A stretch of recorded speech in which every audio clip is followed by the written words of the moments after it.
How to fix Snapchat map. Hello guys, so in today's tutorial I'm gonna show you how to fix Snapchat map. First thing, open the settings, go to the apps manager.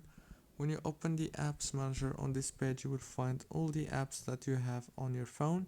So all what you have to do is wait a few seconds and then scroll until you find Snapchat. Click on it, click on force stop, and then go to the storage, click on clear data and clear cache.